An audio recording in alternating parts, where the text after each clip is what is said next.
कपड़ा बुनने वाली चुड़ैल। करमचंद एक बहुत ही नेक इंसान था। वो चांदपुर में रहता था और शहर में एक कपड़ा मिल में काम किया करता था।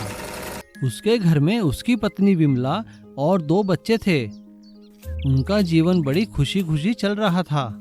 अरे विमला, कहाँ हो तुम? जल्दी आओ, देखो मैं मिठाइयाँ लाया हूँ। आज तो बड़े खुश लग रहे हो जी। बात क्या है? अरे होना क्या है विमला, आज हमें बोनस मिला है। अच्छा, तो ये बात है। अरे अरे बच्चों, आओ जल्दी। देखो देखो, तुम्हारे पिताजी तुम्हारे लिए नए कपड़े और मिठाइयाँ लाए हैं। पापा पापा, हमें अपने खिलौने और मिठाई दो ना। अरे वाह, मेरी ड्रेस कितनी अच्छी है।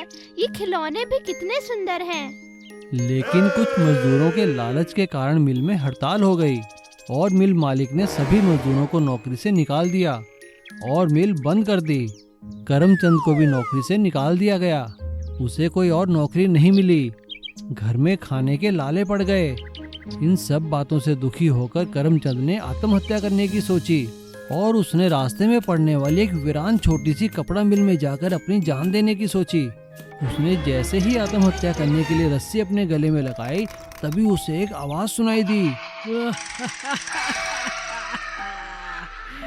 कौन हो तुम? तुम्हें मरने के लिए यही जगह मिली क्या? चले जाओ यहाँ से। कौन है वहाँ? मैं यहाँ की मालकिन हूँ। ये मिल मेरे परिवार की है।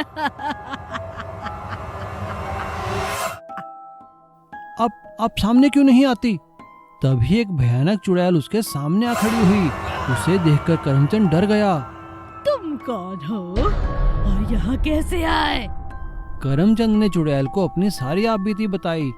ये सुनकर चुड़ैल ने कहा, अच्छा, तो ये बात है। मेरा परिवार भी ऐसी ही बदहाली के कारण खत्म हुआ। उस बड़ी मिल के कारण हमारी मिल बंद हो गई, मगर मैं तुम्हें मरने नहीं दूंगी। तुम मेरी मिल चलाओ और अपने परिवार का पालन पोषण करो। मैं रात को कपड़ा बना दिया करूंगी और तुम उन्हें दिन में बेच दिया करना, ठीक है? आप क्या कह रही हैं? क्या ये संभव है? तभी चुड़ैल ने अपना हाथ घुमाया और वहाँ बंद पड़ी हुई कपड़ा मिल चालू हो गई और उससे कपड़ा निकलने लगा। करमचंद ये देखकर बहुत हैरान हुआ और उसने वैसा ही किया जैसा चुड़ैल ने कहा था। चुड़ैल रात भर मिल में कपड़ा बनाती और सुबह करमचंद कपड़े लेकर बाजार में सप्लाई कर देता। चुड़ैल के बनाए कपड़े बहुत अच्छे थे। वे धड़ाधड़ बाजार में बिकने लगे और करमचंद की भी खूब आमदनी होने लगी। उसके परिवार में फिर से खुशियां लौट आईं। करमचंद की पत्नी ने एक दिन उससे पूछा, ये सब क्या चल रहा है? अजीब, बताओगे भी ये कपड़ा आ कहाँ से रहा है? करमचंद ने उसे सारी बात बताई। क्या कह रहे हो? कपड़ा बनाने वाली चुड़ैल? और अगले ही दिन विमला करमचंद के साथ उस मिल में गई। डरो नहीं विमला, मैं तुम्हें या तुम्हारे परिवार के किसी भी सदस्य को नुकसान नहीं पहुंचाऊंगी। बस वादा करो, कभी किसी को नहीं बताओगी कि मिल में कपड़ा कौन बनाता है। आपका बहुत बहुत धन्यवाद।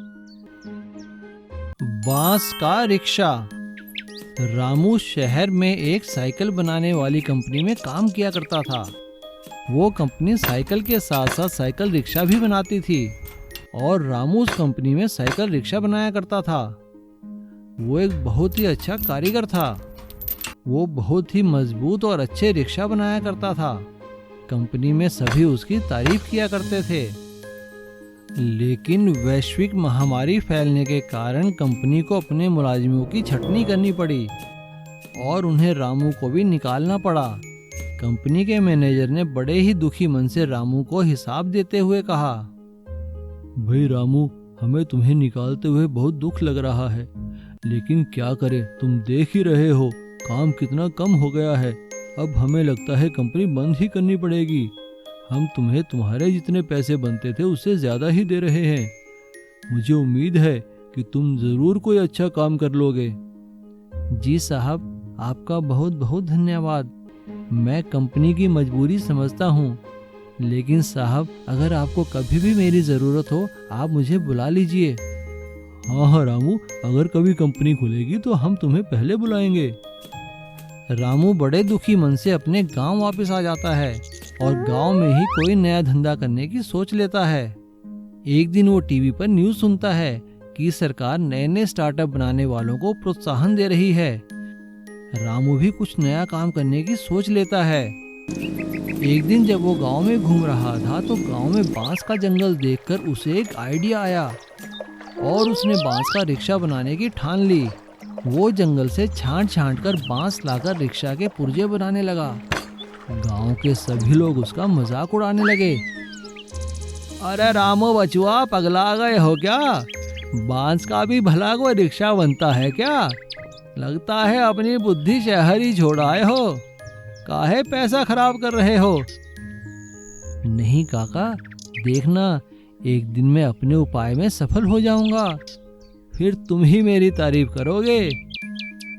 हाँ, देख लेंगे वो दिन कब आएगा। रामू की लगन और मेहनत रंग लाई और एक दिन वो बांस का बना रिक्शा लेकर गांव के बाजार में निकला। सभी लोग हैरान हो गए क्योंकि रिक्शा पूरा बांस का बना हुआ था।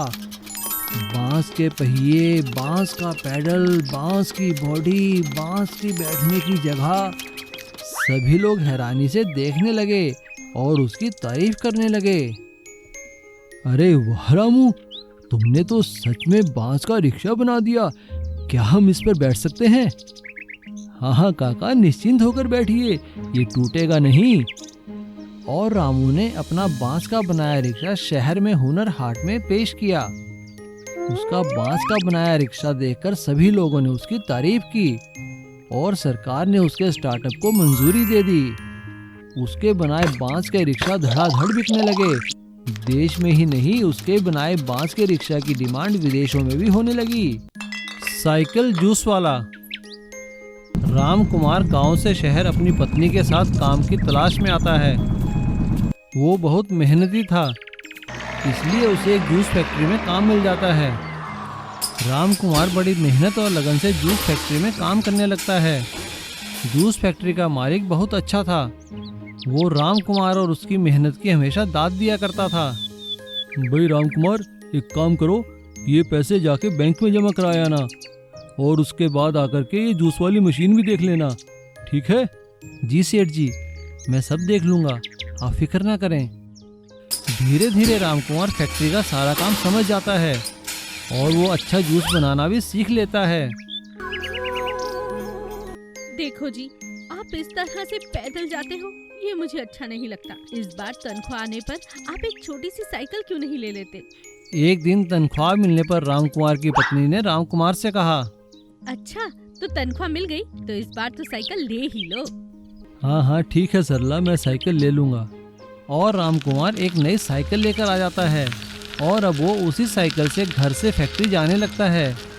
सब कुछ ठीक चल रहा था, लेकिन अचानक एक दुर्घटना में फैक्ट्री मालिक की मौत हो जाती है। सभी लोग बड़े दुखी होते हैं, लेकिन सबको असली दुख तो तब होता है जब फैक्ट्री मालिक का बेटा फैक्ट्री बंद करने की बात कहता है। देखो दोस्तों, आप लोगों ने पिताजी का बहुत साथ दिया और काफ़ी अच्छा काम भी किया है, लेकिन ये जूस की फैक्ट्री मैं बंद कर रहा हूँ क्योंकि मैं सब कुछ बेचकर विदेश जा रहा हूँ। आप लोगों के जितने पैसे बनते हैं उससे ज़्यादा पैसा देकर मैं आपसे माफ़ी मांगता हूँ। और इस तरह वो सभी लोगों को जितने पैसे बनते हैं उतने देकर फैक्ट्री बंद कर देता है। राम कुमार बड़े दुखी मन से घर वापस आता है। उसे दुखी देखकर उसकी पत्नी पूछती है, अरे क्या हुआ, आज आप जल्दी घर आ गए? बहुत परेशान नजर आते हो, बात क्या है? राम कुमार उसे सारी बात बताता है। राम कुमार की बात सुनकर उसकी पत्नी उससे कहती है, आप परेशान क्यों होते हैं? हमारे पास साइकिल है ना, और जूस भी आप कितना अच्छा बना लेते हैं। एक मशीन खरीद लेते हैं, उसे साइकिल पर लगाकर गली गली जाकर जूस बेचना। गर्मी का मौसम है, हर कोई खरीदेगा। मुझे पूरा विश्वास है सब कुछ ठीक हो जाएगा, आप कोशिश तो करिए। राम कुमार वैसा ही करता है। वो अपनी साइकिल पर एक जूस बनाने की मशीन लगा लेता है और गली गली घर घर गांव गांव जाकर जूस बेचने लगता है। उसके बनाए जूस की सभी लोग तारीफ करते हैं। उसका काम चल निकलता है। वो साइकिल से एक दुकान और दुकान से जूस की एक फैक्ट्री बना लेता है और अपने सभी साथी कर्मचारियों को अपने साथ काम में रख लेता है। सभी लोग उसकी तारीफ करते हैं। अरे रामकुमार भैया, तुमने तो हम लोगों को एक नई जिंदगी दे दी है। साइकिल पे जूस बेच कर ये फैक्ट्री खड़ी कर ली है। तुम्हारा बहुत बहुत शुक्रिया। हम तुम्हारी मेहनत के आगे नतमस्तक हैं। अरे नहीं किशोर भैया, ये सब तो आप लोगों का साथ और आप लोगों के आशीर्वाद की वजह से है। मैं तो अपनी साइकिल का धन्यवाद देना चाहता हूँ, जिसने मेरी गरीबी में मेरी मदद की और मुझे एक साइकिल जूस वाले से एक जूस फैक्ट्री का मालिक बना दिया। देखा, मैंने कहा था ना, हमें सफलता जरूर मिलेगी।